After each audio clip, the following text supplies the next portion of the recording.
Here's the ugly truth. You are a manipulator. Yeah, you. Don't scroll away pretending you're innocent. Every time you say, just try one bite, you'll love it. Every time you flex only 2 left in stock when selling your sneakers. Every time you match someone's slang to vibe with them, you're manipulating.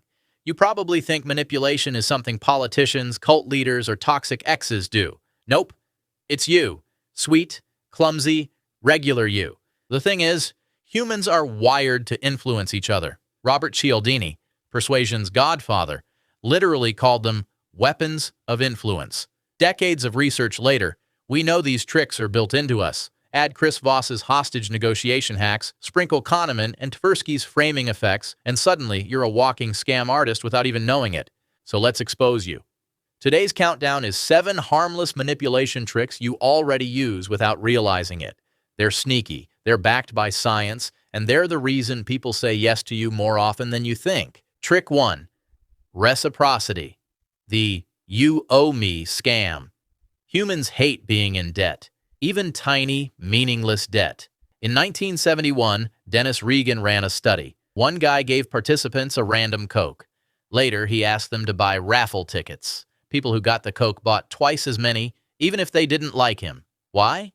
Because favors activate a mental "I owe you." That's why you feel guilty when a coworker covers your shift. You feel pressure to return it. You've used this too.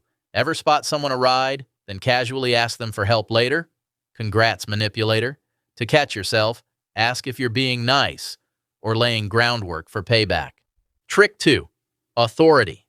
The lab coat effect. Humans listen to authority, even fake authority. Milgram's famous shock experiment in the 1960s proved this. Participants were told by a man in a lab coat to shock someone whenever they answered wrong. 65% went all the way to potentially lethal shocks just because an authority figure said so. You use this trick every time you drop "my professor said," or "research shows," or even "my dad's a lawyer." You're borrowing credibility to push compliance. It feels harmless, but it's manipulation. Next time you're tempted to flex authority, ask, is this to inform or to dominate? Trick 3. Scarcity. The FOMO drug. People want what they think they can't have. That's why only 2 left in stock works. Cialdini documented this repeatedly. Scarcity increases desirability. Think dating apps. If someone seems too available, you lose interest. But when they play slightly hard to get, your brain goes feral. You've used this trick before. Ever text "I'm busy" even when you're free, just to seem important? Scarcity. Or "this deal won't last." Manipulation 101. Catch it by asking, are you being honest about availability or just faking scarcity for control? Trick 4. Mirroring. The Jedi mind trick. Chartrand and Barg, 1999, called it the chameleon effect. They proved people like others more when those people subtly mimic their gestures, tone, or posture. You do this automatically. You laugh like your friends, you copy slang on TikTok, you cross your arms when they do. You think it's bonding, it's manipulation. Chris Voss, ex-FBI negotiator, used mirroring in hostage talks.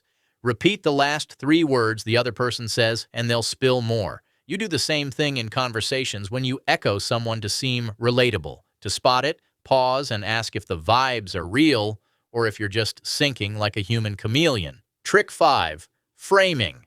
The sneaky math lie. Kahneman and Tversky showed that how you frame information changes decisions, even if the facts are identical.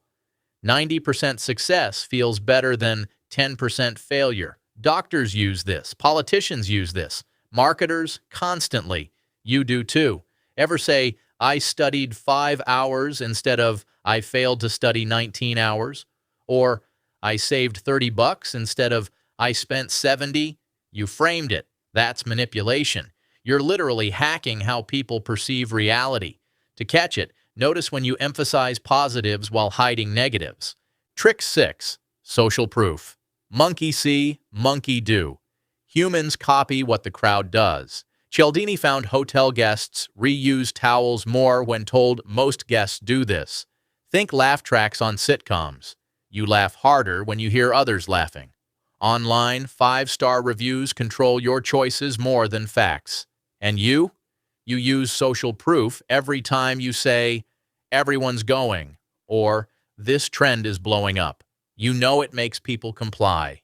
You don't need data, you need a herd. Manipulation by majority. Spot it when you hype numbers to convince, not inform. Trick 7. Liking. The flattery effect. We say yes to people we like. Period. Cialdini showed this in sales. Compliments increased compliance, even when obviously fake. That's why car salesmen tell you great taste, no matter what ugly sedan you pick. You use this constantly. You compliment someone's shirt, then ask for a favor. You laugh harder at your boss's lame jokes. You pretend to like Marvel movies because your crush does. Manipulation disguised as bonding. The defense: ask if you genuinely like someone, or if you're greasing wheels with fake affection. So there you have it. 7 secret manipulation tricks you're already running. Reciprocity, authority, scarcity, mirroring, framing, social proof, and liking. None of them make you evil, they make you human. But now you know the game.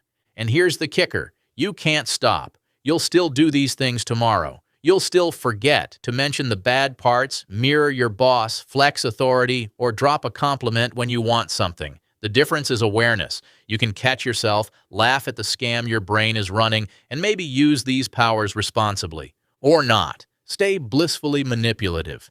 Keep thinking you're a saint while you guilt-trip your friends into picking your restaurant. But if you want to actually level up, if you want to use these tricks consciously instead of accidentally, you know what to do. And definitely don't subscribe. That would just prove I manipulated you with reverse psychology.